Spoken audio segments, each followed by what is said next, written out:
You know, we've all been on teams before. Some are okay, some are, well, forgettable. But what about the ones that are truly great? The ones that feel less like work and more like this incredible shared mission? Well, that doesn't happen by accident. It's all about having the right principles.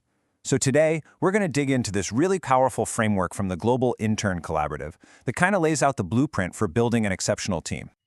So what is the secret sauce? What's the real difference? Why is it that some teams just sort of fizzle out while others totally catch fire?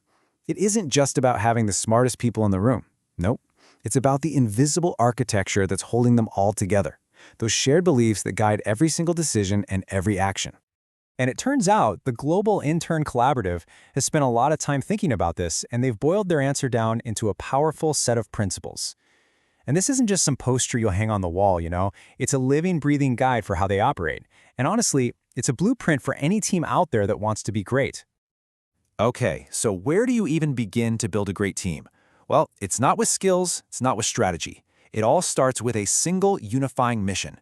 For a truly amazing team, everything, and I mean everything, flows from this one foundational idea.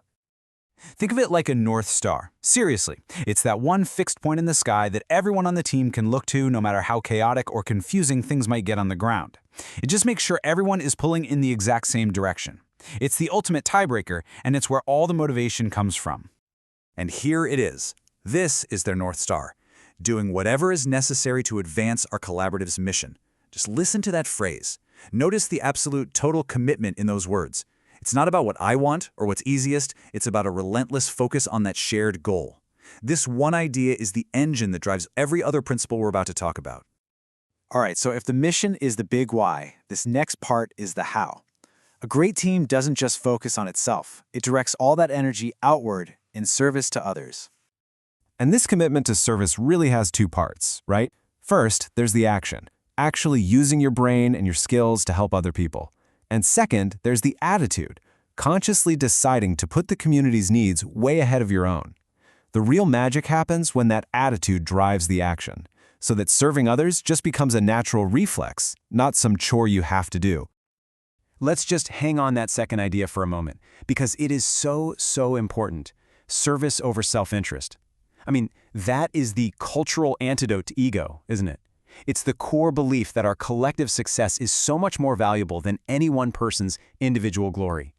When everyone on a team really buys into this, all the petty politics just melt away, and real collaboration can happen. Okay, so we have the mission. We have this outward focus on service. But what about the internal engine? What's going on inside each and every team member? Well, that brings us to the second pillar, radical ownership. This is all about individual accountability. It's what stops projects from getting delayed and completely shuts down the blame game before it can even start. Radical ownership is really this powerful trio of behaviors. It all starts with a curiosity to go learn something on your own, without having to be told. Then it's proven through your reliability. You become that person your team knows they can count on no matter what.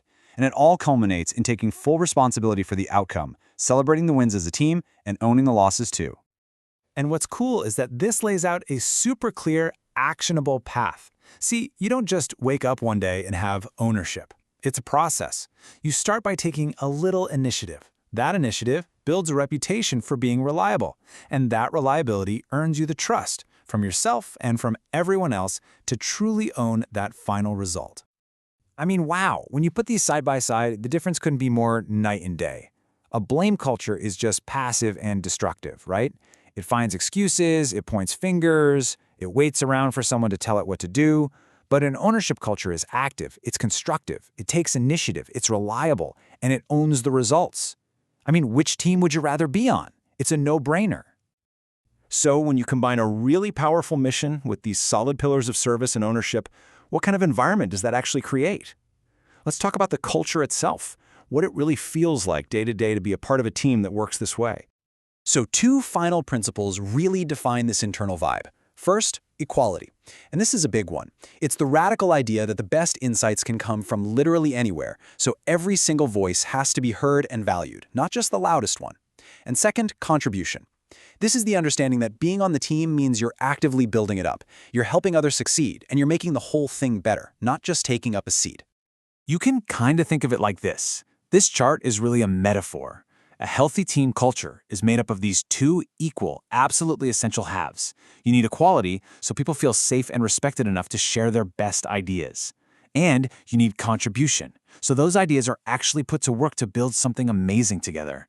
You just can't have one without the other. They're totally connected. Okay, so let's bring this all home. This isn't just some random list of nice ideas, right?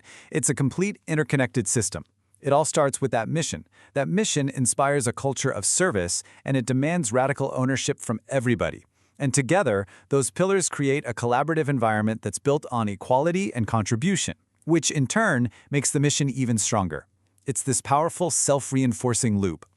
You know, seeing this whole framework laid out so clearly leads to one final and I think really important question. Whether it's at your job, on a sports team, or even in your family, what are the principles that guide you? What's your North Star? Thanks for listening.